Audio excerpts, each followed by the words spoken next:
তো আজকে আমি একটা নতুন রেসিপি নিয়ে চলে আসলাম। পটলের এক ইউনিক রেসিপি, যা একবার খেলে বারবার খেতে মন যাবে তোমাদের বন্ধুরা। তো 4টা আমি পটল নিয়েছি এখানে। তো পটলটাকে আমি প্রথমে ছুলে নেব চাকুর সাহায্যে।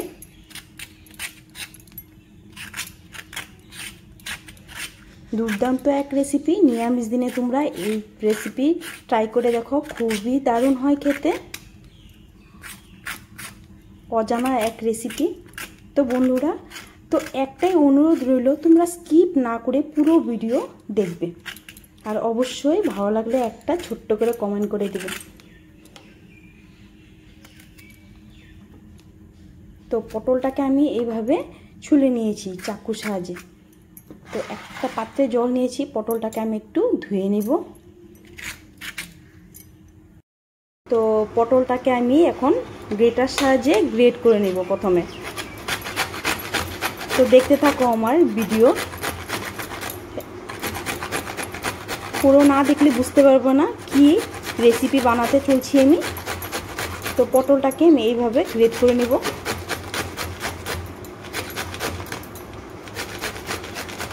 নমস্কার বন্ধুরা, তো চলে আসলাম আজকে একটা নতুন রেসিপি নিয়ে। পটলের এক ইউনিক রেসিপি, যা একবার খেলে বারবার খেতে মন যাবে। তো দুর্দান্ত স্বাদের এক রেসিপি।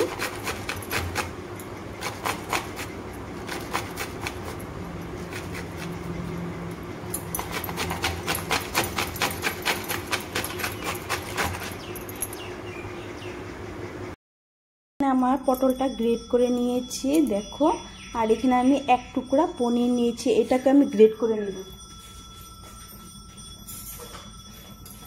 গ্রেটারের সাহায্যে। এইভাবে পুরোটা পনির আমি গ্রেট করে নেব।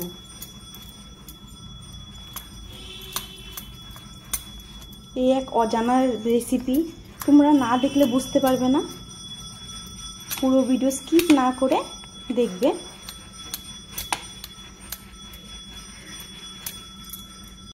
গ্রেট করে নিচে দিয়ে দিব বেসন,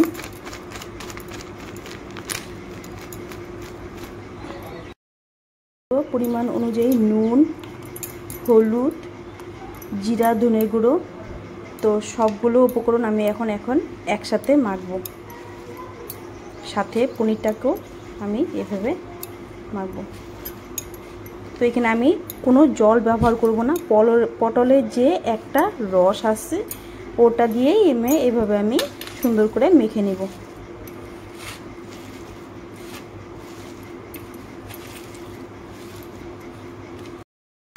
আমি বেসন দিয়েছি আর এখানে আদা দিব গ্রেট করে। তো ভালোভাবে আমি মিক্স করে নেব।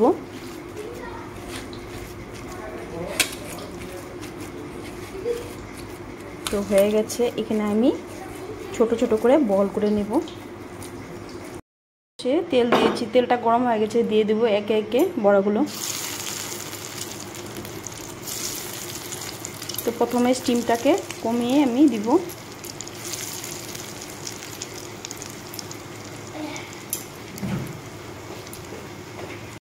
বড়াগুলো আমি উল্টে দেখব। দেখো এক সাইড লাল হয়ে গেছে বড়াগুলো। সবগুলো এইভাবে আমি ভেজে নেব লাল লাল করে। ভাজা হতে হতে আমি এখানে একটা মশলা করে নিব। নিয়েছি একটা টমেটো, দুটো লঙ্কা আর একটুখানি আদা। তো এটাকে আমি পেস্ট করে নেব। এগুলো হয়ে গেছে, আমি নামিয়ে নেব।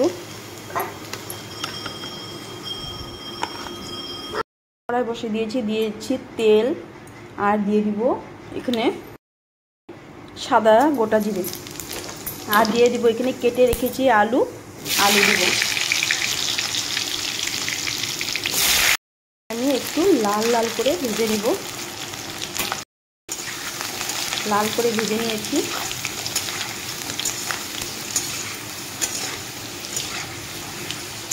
প্রচণ্ড গরম, দেখো খুব রোদ্র উঠেছে আজকেও। তো এখানে আলুটাকে আমি লাল লাল করে ভেজে নিয়েছি।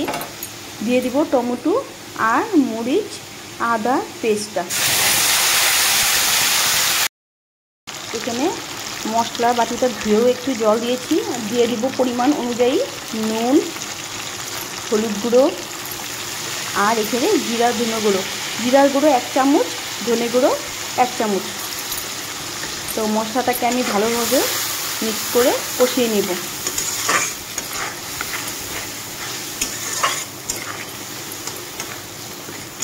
তো 2 মিনিটের মতো আমি ঢাকা চাপা দিয়ে সিদ্ধ করে নেব আলুটাকে। মশলাটা খুব ভালোভাবে আমি কষিয়ে নিয়েছি। দেখো তেল ছেড়ে দিয়েছে মশলা থেকে, তখনই বুঝতে পারবে আমার মশলাটা ভাজা হয়ে গেছে। তো এখন আমি অল্প একটু করে জল দিয়ে দিব।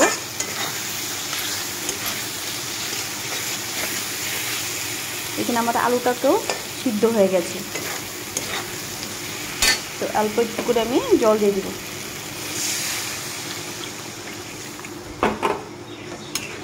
তো ঝোলটাকে ভালোভাবে ফুটিয়ে নেব।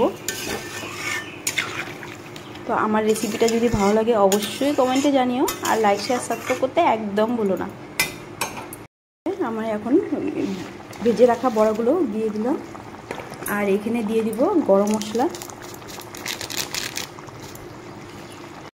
1 চামচ, ঘি। এখানে আমার হয়ে গেছে এই পটলের ইউনিক এক রেসিপি। তো এখন নামিয়ে নিব আমি। তো খুব একটা আমি এখন বড়াগুলো জাল দেব না, বড়াগুলো যদি ভেঙে যায় তো ওইভাবে আমি হালকা হাতে একটু নাড়িয়ে চাড়িয়ে নামিয়ে নেব। একটু চিনি, তো তোমরা চাইলে চিনিটাকে স্কিপ করতে পারো। আজকের রেসিপিটা আমি এখানেই শেষ করব। দেখো কত সুন্দর লোভনীয় এক রেসিপি, নিত্য নতুন। তো ভালো লাগে অবশ্যই কমেন্টে জানাবে। তো আজকের জন্য এখানেই ছাড়লাম, টাটা।